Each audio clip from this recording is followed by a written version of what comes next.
네, 저도 건축가지만은 일반적으로 생각하는 건물만 디자인하는 게 아니라 가구부터 시작해가지고는 예술 작가로도 활동을 했고, 그다음에 도시 비전 뭐 이런 작업도 하고, 그래서 사실 경계가 이렇게 딱 그 생각하시는 건축 경계에서 좀 벗어난 일들을 많이 했거든요. 그래서 지금 그 얘기를 시작을 해보면 일반인들이 생각하기에도 그렇고 요즘 그 예술이라는 그 영역 자체가 계속 변화하고 그리고 경계가 모호해지고 이런 부분들이 있거든요. 그래서 제일 처음 질문이 그 예술의 경계에 대한 샘 선생님의 샘 선생님이라고 그러면 안 돼. 승호 쌤 네.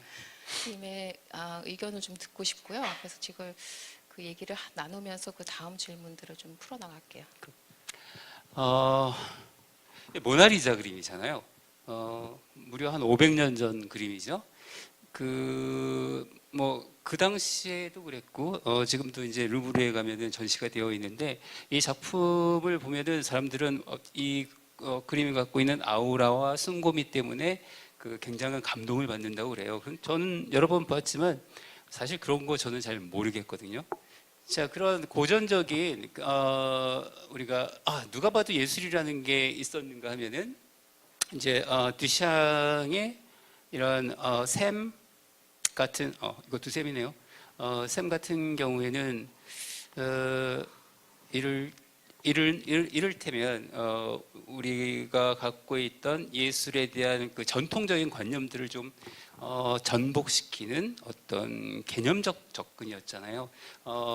굉장히 그 뭔가 예술 작품이 늘 전시되는 공간이라는 그 화랑에 그리고 그 화랑과 연결되어 있는 이 화상들 또 그것들을 우아하게 관람하러 오는 사람들에게 이와 같은 도발적인 어떤 이벤트를 벌이는 그 자체, 그러니까 그러한 생각이 하나의 예술의 형식으로 정리되기 시작했던 것이 20세기 이제 중반부터이죠.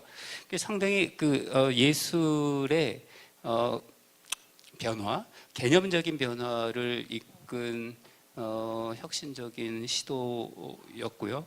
그 다음에 60년대 초반에 이제 백남준 선생님이 베를린에서 바이올린을 끈으로 묶어서 도시를 걸어다니는 퍼포먼스를 했었어요.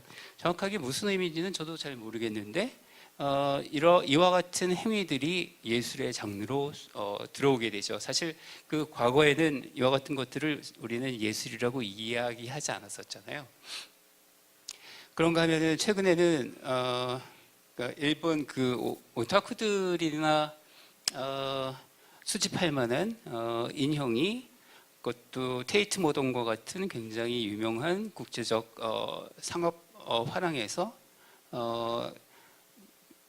매우 비싼 가격으로 팔리거나 그것들을 집대성한 초대 작가전이 열리거나 하는 일들을 볼 때 도대체 우리는 이제 더 이상 그 예술을 어느 것으로 어떠한 것으로 정의를 해야 되는가에 대한 의문이 생기게 되는 거라고 봅니다.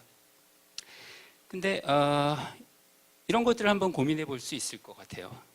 저는 이제 디자이너고요. 대학교 때부터 뭐 굉장히 오랜 기간 동안 디자인 교육을 받았어요. 디자인과 예술이 조금 다른 부분이 있습니다. 자세히 설명 들어가면은 또 이야기가 길어지니까 단지 디자인은 좀 더 목적지향적이고 예술은 예술을 그 행하는 주체자, 예술가의 주관적 생각, 주관적 활동 그런 것들에 더 초점이 맞춰져 있다고 생각하면은 그 디자인과 예술의 아주 굉장히 간단한 차이점 정도는 나눠질 수 있을 것 같아요. 자, 이거는 제가 교육받은 디자이너들이 이제 기업이라는 대량 생산 기반을 통해서 만들어낸 최근의 테레비인데요. LCD 테레비고 뭐 별다른 거는 없죠. 요새 가정집에 어디에나 있을 만한 테레비인데 만약에 이것을 이대로 전시장에다 갖다 놨다고 여러분들 머릿속으로 상상을 해보세요. 그렇다면 여러분들은 아마 이것을 뭔가 작품과 관련된 설명 화면이나 아니면 작가의 인터뷰 동영상 같은 것들을 보여주는 대상이라고 생각할 거예요.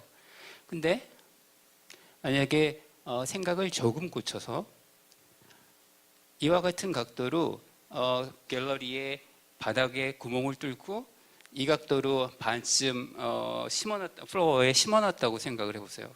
그렇다면 이건 더 이상 우리가 그냥 정보를 전달하거나 오락을 즐길 수 있는 대상으로서의 TV는 아닌 거죠. 자, 그렇다면은 그 작은 생각의 차이가 우리가 지금까지 계속 언급해왔던 예술이라고 하는 어떤 새로운 가치를 만들어내는 단초를 제공하지 않았나라는 생각이 들거든요.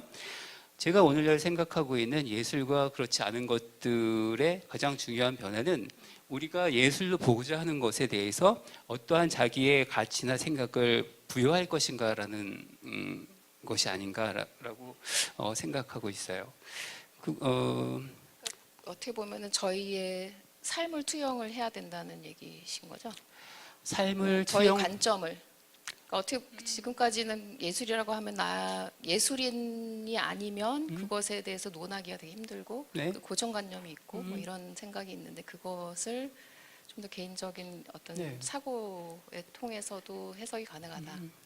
예술을 이끌어내는 두 가지 방향이 있을 것 같은데 하나는 예술가에 의해서 이루어지는 거죠. 가령 제가 예술가는 아니지만 이와 같은 작업을 했다면은 이와 같은 테레비를 바닥에 놓는 작가가 있는가 하면은 정말 아이의 그림을 그려놓고선 굉장히 유명한 그 뭐 국립미술관이라고 예를 들어봅시다. 거기에 그냥 갖다 놓는 거예요. 실험처럼. 그 사람들은 어떻게 생각할까요? 그 장소 미술관이라고 하는 숭고한 어떤 장소에 분명히 예술 작품들이 전시되어 있어야 될 것 같은 선입견을 가지고 장소를 방문한 사람에게 가령 초등학교를 졸업한 학생이 습작과 같은 크레파스 그림을 올려놨을 때 네. 사람들의 반응을 테스트한 실험이 있었어요. 그렇죠. 대부분의 결과는 그 큐레이터든 그러니까 예술가의 모든 전문가들이 뭐 이 그림 너무 좋다, 이거 굉장히 비쌀 것이다, 뭐 이런 식의 반응을 했다는 거죠. 네.